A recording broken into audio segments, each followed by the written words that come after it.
আজি আমি কৰিম তোমালোকৰ ক্লাছ 9 গণিতৰ যেটো অনুসলনি 6.2 আছে ইয়াৰ 5 নম্বৰ কোৱেশ্চনটো ওকে তো এই 5 নম্বৰ কোৱেশ্চনটোত কি কৈছে যে চিত্ৰ 6.2 তো তুমি যদি কিতাপত চোৱা তাত তোমাৰ দিয়া আছে চিত্ৰটো চিত্ৰ 6.2 এটো হয় ওকে তো ইয়াৰ কি কৈছে যে DE টু সমান্তৰাল OQ তাৰ মানে ইয়াতে আমাৰ DE আছে এইটো ৰেখা হয় আমাৰ DE ওকে তো DE এইটো ৰেখা হয় আৰু OQ এইটো ৰেখা হয় এই দুটা বাহু কি হয় আমাৰ সমান্তৰাল বুলি কৈছে ওকে আৰু কৈছে DF সমান্তৰাল OR এটো আমাৰ DF হয় ওকে DF টু সমান্তৰাল কি হয় OR এটো আমাৰ কৈছে আৰু দেখুৱাব কৈছে যে EF সমান্তৰাল QR okay EF to EF কোনটো হয় আমাৰ এটো হয় আমাৰ EF টু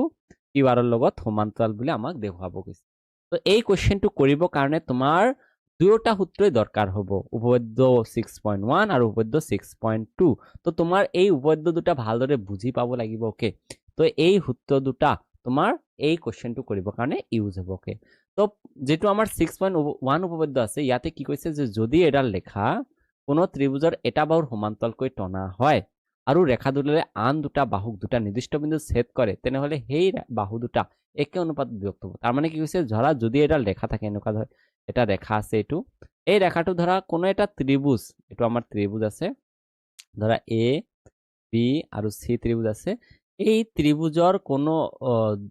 ধৰা কোনো এটা বাহুৰ সমান্তৰালকৈ টনা আছে ধৰা BC ৰ সমান্তৰালকৈ টানিছো আৰু AB আৰু AC ক ধৰা দুটা নিৰ্দিষ্ট বিন্দু ছেদ কৰে এটা E আৰু এটো F F বিন্দু ছেদ কৰে তেনেহলে কি হ'ব AE বাই তাৰ মানে এটো বাহু আৰু এটো বাহুৰ অনুপাত AE বাই EB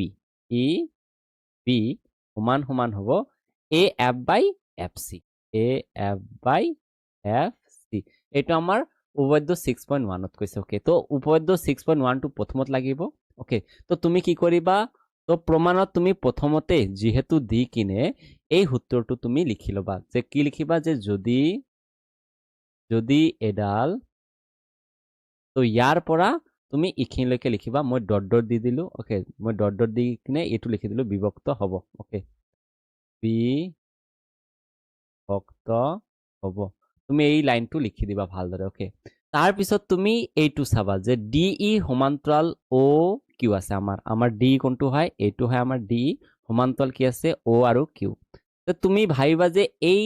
বাহু দুটা ওকে বা এইটো ৰেখা আৰু এই বাহুটো কোনটো ত্ৰিভুজ আছে তুমি যদি ভালদৰে চোৱা ত্ৰিভুজটোৰ নাম হ'ব PQ আৰু O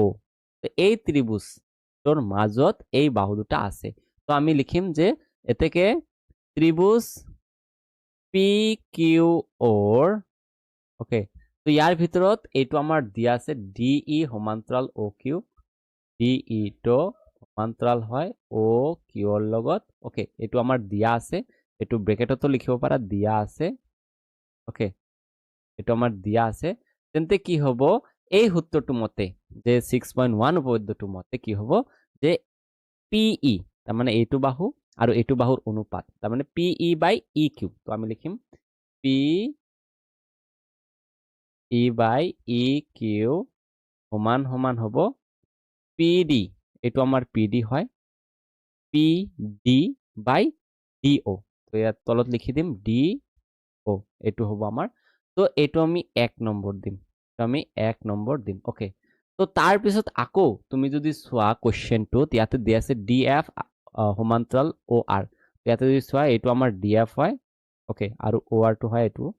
তো এই DF আৰু OR টো কোনটো ত্ৰিভুজ আছে তুমি যদি ভালদৰে চোৱা PR আৰু O এই ত্ৰিভুজটোত আমাৰ আছে ওকে তো PR আৰু O ত্ৰিভুজটোত এই দুটা বাহু আছে তো সেই কাৰণে আমি লিখিম যে এতেকে ত্ৰিভুজ PRO এই ত্ৰিভুজটো লিখিম লিখিনে এইটো সূত্ৰ মতে যেটো আমাৰ 1 নম্বৰ উপপাদ্য আছে এইটো মতে কি হ'ব যে PD ওকে তো লিখিম আমি PD বাই DO সমান সমান লিখিব পাৰিম আমি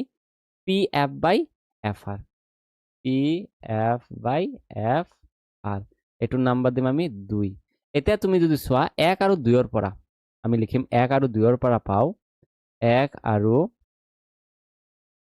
2 ৰ পৰা পাও তো তুমি যদি 1 আৰু 2 টো ভালদৰে চোৱা তাত দেখা পাবা যে যেটো আমাৰ PD আছে okay PD by DO okay এই দুটা তুমি পাবা যেটো আমাৰ 2 নম্বৰত বাও ফালে তুমি পাবা আৰু 1 নম্বৰত হো ফালে তুমি পাবা একত হো ফালে আৰু 2ত বাও ফালে যদি একে বস্তু আছে তেনেহলে এই দুটা আমাৰ কি হ'ব এই দুটা বস্তু আমাৰ কি হ'ব সমান হ'ব আমি এইটো লিখিব পাৰিম যে এতিয়া লিখিব পাৰিম কি যে PE ডিভাইডেড বাই EQ সমান সমান হ'ব আমাৰ PF ডিভাইডেড বাই FR তো এইটো আমি লিখিব পাৰিম এতিয়া তুমি যদি চোৱা ইয়াতে কি হৈছে PE যেটো আছে আমাৰ এইটো আমাৰ PE এইটো হয় আৰু তলত আছে EQ এইটো আমাৰ EQ হয় ওকে তো এইটো বাই এইটো মানে যেটো ওপৰৰ বাহুটো ডিভাইডেড বাই EQ এই দুটাৰ অনুপাত PF বাই FR এইটো আমাৰ PF হয় বাই FR আছে ওকে তো এইটো আমি পালো যে 1 আৰু 2 ৰ পৰা এইটো আমি পালো ওকে তো এতিয়া তোমাৰ কি লাগিব উপপাদ্য 6.22 তোমাৰ প্ৰয়োজন হ'ব তো উপপাদ্য 6.22 কি কৈছে যে যদি এডাল ৰেখাই ধৰা এটা ৰেখা আছে এটা ধৰা এনেকুৱা ৰেখা আছে এডাল ৰেখাই কি কৰে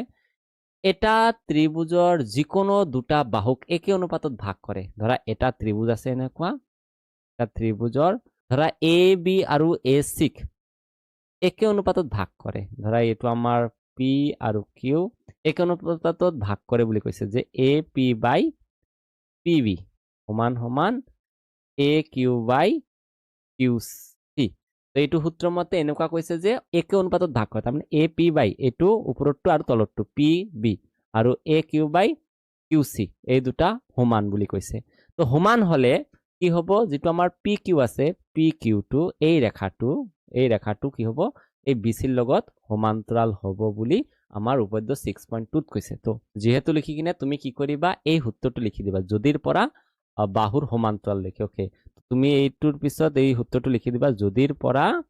ওকে তো তুমি সমান্তৰাল বুলি লিখি দিবা সমান্তৰাল হয় লিখি সমান্তৰাল তুমি কিন্তু ডট ডট নিদিবা তুমি সম্পূৰ্ণ লিখিবা মই ডট ডট দি বুজাই আছো ওকে তো তুমি ইয়াতে লিখিবা এই সূত্ৰটো 6.2 উপপাদ্যটো এটো 6.2 উপপাদ্য হয় এটো লিখিবা আৰু এটো হয় আমাৰ 6.1 উপপাদ্য তো এই সূত্ৰ মতে আমাৰ কি হ'ব এতেকে আমাৰ কি হ'ব আমি লিখিব পাৰো যে